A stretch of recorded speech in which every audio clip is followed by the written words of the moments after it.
tous, c'est Mister Market. On se retrouve aujourd'hui pour une nouvelle vidéo qui fait suite aux deux précédentes, c'est-à-dire comment construire une fiche d'activité professionnelle. Et aujourd'hui, nous allons traiter de la partie 2 d'une bonne FAP contexte, établir le contact avec le client. Alors comme d'habitude, nous allons reprendre une fiche exemple et une trame afin que vous ne soyez jamais perdu. Allez, c'est parti. Donc nous allons reprendre, comme nous l'avions dit, la première fiche exemple et la trame qui va avec. Donc, pour ce qui est de la trame, nous voyons que la deuxième partie, établir le contact avec le client ici, est composée de 3 sous-parties. La première, c'est présenter une méthode d'accueil. Alors, on a vu dans le cours sur la vente que dans la partie établir avec le contact client, il y avait des outils vraiment très importants pour pouvoir accueillir le contact client au mieux. Souvenez-vous qu'un client qui est bien accueilli est un client satisfait, qui est un client fidèle, qui est un client qui reviendra et parlera de votre marque autour de lui. Donc, nous allons parler du SBAM, sourire, bonjour, au revoir, merci.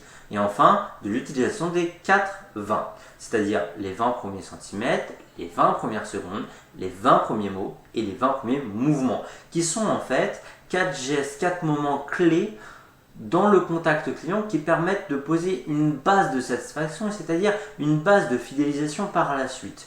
Donc, voyons un petit peu cette partie dans l'exemple. Nous toujours penser à recontextualiser. Regardez, une vente. Une cliente rentre dans le magasin, se positionne devant l'univers des collants basiques, je la vois hésitante. Afin d'établir le contact avec le client, etc., j'utilise les méthodes d'accueil. Et comme dans la trame, nous retrouvons les deux méthodes d'accueil. Ici les 4-20 et ici le SBAM.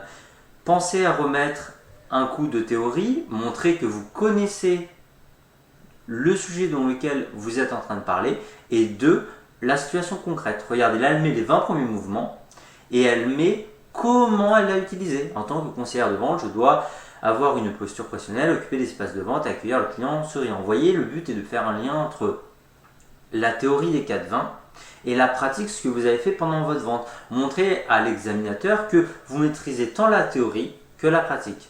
Donc on refait la même chose pour les 20 premiers centimètres, les 20 premiers mots, les 20 premières secondes. Et j'insiste sur le fait que vous devez montrer que cette méthode permet d'établir le meilleur contact client possible et donc d'envisager une relation pérenne et qui sera pécuniairement intéressante pour votre entreprise.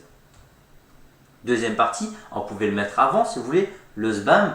Sourire, bonjour, au revoir, merci. Encore une fois, on remet un petit point de théorie avec ici définition marketing qui est un excellent site pour les définitions. Et après, on le contextualise. La cliente, dans ma vente, je l'ai accueillie avec le sourire et je lui ai dit bonjour.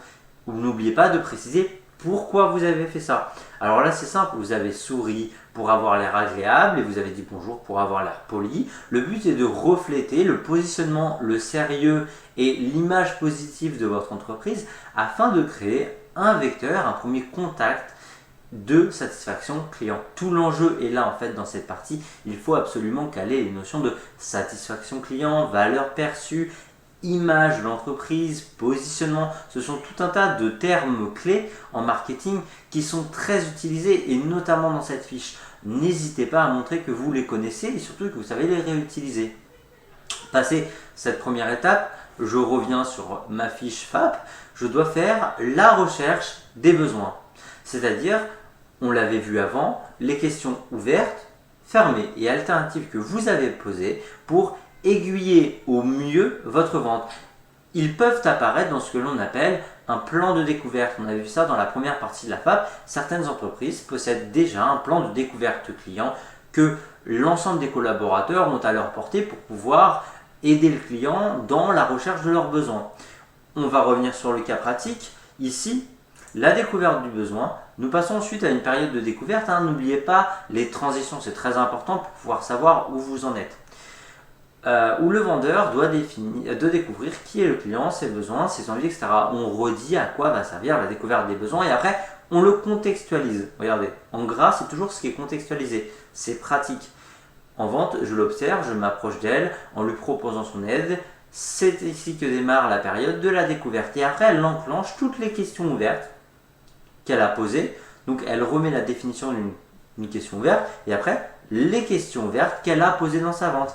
Pareil pour les questions fermées, Pareil pour les questions alternatives. Si vous ne savez pas ce que c'est, je vous renvoie au cours précédent tout simplement. Une fois que vous avez fait ça, vient la toute dernière partie de la fiche qui est en fait reformuler les motivations clients. Ça s'appelle l'étape de la reformulation. Donc la reformulation, vous devez à la suite de ces questions et de ces objectifs mis en place, dire donc si je reprends un petit peu vos mots, vous souhaitez un collant noir avec ça, avec ça, avec ça. Le but, et on l'a vu dans le cours précédemment, c'est d'obtenir un oui.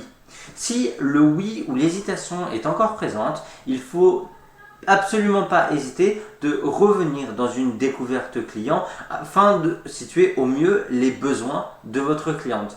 Alors voilà, c'est à peu près tout pour cette partie-là qui est au final très courte, mais vous devez vraiment détailler sur l'aspect satisfaction, fidélisation, lien marketing avec le cours parce que vous allez entrer bientôt dans la phase d'argumentation. Donc n'hésitez pas, comme la personne ici, à préparer le terrain en présentant ce que vous allez faire dans la partie argumentation, puisqu'en fait après on va le voir, le SBAM va être présenté dans l'argumentation et le Soncast va être préparé et présenté dans la partie argumentation. Voilà, c'est tout pour aujourd'hui, donc je vous souhaite une bonne continuation et on se retrouve la prochaine fois pour une autre fiche.